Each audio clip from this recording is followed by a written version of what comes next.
Let me tell you why I became vegan and why I will never have no animal products again. Point blank period. I will never have animal products again. I'm free.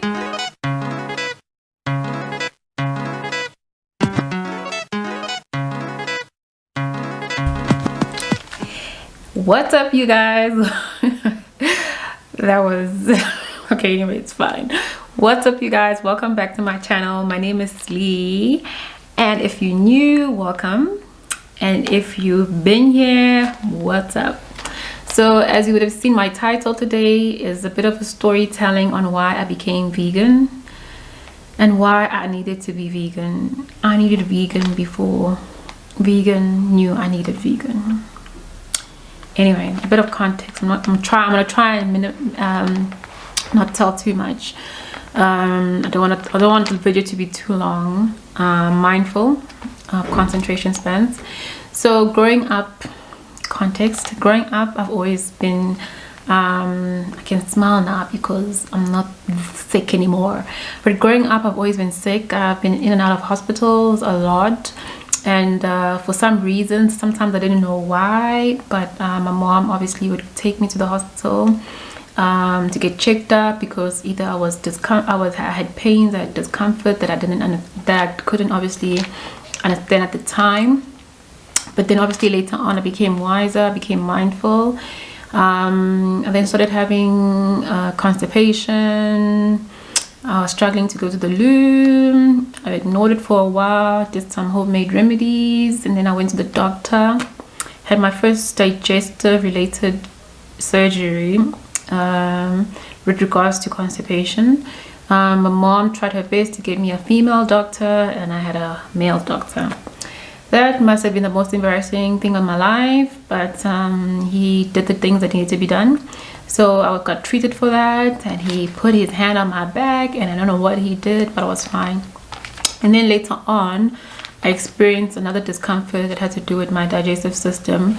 I wasn't too sure exactly. I couldn't even point back the pain. It had to do with constipation and also with my stomach, so I had stomach pains as part of it. When I look back now, if I remember correctly, I think the doctor said that I had bowel syndrome. So let me tell you what bowel syndrome is. Where is my Google? So basically it's a condition in which one's bowel movements are infrequent, and the stools are literally mental road tough. The stools take long in transit, which could lead to conditions such as a leaky gut. Yeah, that's what I had. And then in varsity I experienced severe pain, which had to do with the same thing, but it also had another new element to it, and I googled this as well. If I remember correctly, I had something called stomach flu. Basically this is an intestinal infection marked by diarrhea, cramps, nausea, vomiting, and fever. Stomach flu is typically spread by contact with infected person or through contaminated food or whatever. So I had that. So I went to the hospital also for some days. They did the works, and then I was fine. And then later on I started working. Also had some issues with regards to my digestive system, but this time I don't remember what it was, but I remember I was there for some time. Recently, 2019, I had an issue with my stomach. I actually felt like my stomach had holes, so I went to have it checked up. I got x-rayed. The doctor said I actually have gallstones. What are gallstones? Hardened deposits of digestive fluid that can cause a blockage in the, I can't pronounce that word, which can lead to inflammation. If left untreated, could result to gallbladder cancer. So thank God I had it treated. As much as it came in different stages of the year, thank God I actually went to go have it treated. So these gallstones are actually stones in your stomach. They look gold. They're gold, even though gallstone is spelled G-A-L-L, stones. They are stones in your stomach that can cause severe pain. So I had those taken out and I was fine. 2019, right? Later that year, I came across an aha moment on Netflix.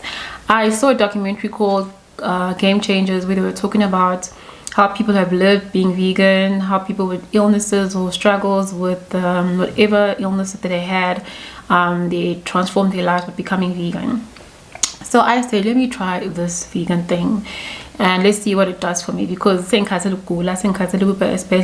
just had an aha moment. I wanted to change my diet. I was sick and tired of managing side effects, and I knew sometimes what I was eating was wrong, just like everybody else, but I actually was managing it. So I said, let me start taking out meat. So I transitioned slowly. I didn't go full on vegan, and I actually didn't tell anybody. I only told my family, and then I started transitioning, and the next thing you know, I transitioned completely in 2020. I wasn't having any meat.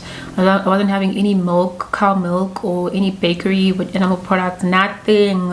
Cheese, yogurt, everything was out the door.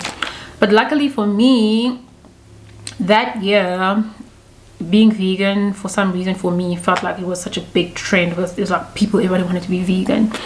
So I had options. So I started eating boring foods, and I realized it's actually people who are vegan. And then supermarkets, big supermarkets, started offering options on meat alternatives that we can buy from the shops. So I was like, wow, thank you, Jesus. And I transitioned. So that's my why. That's why I became vegan. I was very sick. I was very sickly. Actually, only now, probably 2019, as the gallstones were removed. I haven't been to the hospital. I haven't been sick. I haven't had stomach cramps that come out of nowhere. I have more energy. I'm more happier. My skin is clearer. There's just I thought when I was watching Game Changers, excuse me, those guys were being exaggerating, but I can attest to that because I'm living proof of it. My why is my health. Obviously, now that I know more about being plant-based and vegan, I know that I'm contributing to the animal footprint. I know that I'm helping the plants. I know there's a bigger agenda, a bigger why, a bigger purpose to it, which obviously helps me know that I'm adding to that. It's important to know why you're doing something. So obviously, like I mentioned, a lot of people are jumping on being vegan because it's a trend. If you're doing that, if you're doing it because of that, also kathala, because there's only so much motivation. There's only so much motivation can do for you. That's what I wanted to say, right? I have to say it louder. Sometimes the motivation gets lost. You crave for your chicken licking, I don't know what else, and then your hot wings, whatever, and then that momentum gets lost because you're doing it for the trend. So I mean, I'm able to still say, oh, I miss having ribs at particular restaurants, I miss having this, but I'm like, nah. And I'm actually scared if I have to add meat products, I'll drop dead because I haven't had meats for so long. So anyway, guys, let me know if you've felt or you've gone through similar situations, if you are wanting to be vegan. I'll be sharing more recipes on my channel and also sharing with you what I eat in a day, what I have for breakfast. And guys, health is wealth, and this is God's temple. And as I'm getting older, I think I can't be playing around with my body and just putting anything in it. It's high time that we are being mindful of what we put in our bodies. So guys, enjoy your day. Let me know. Share, subscribe, do the things that need to be done. Thank you. Bye.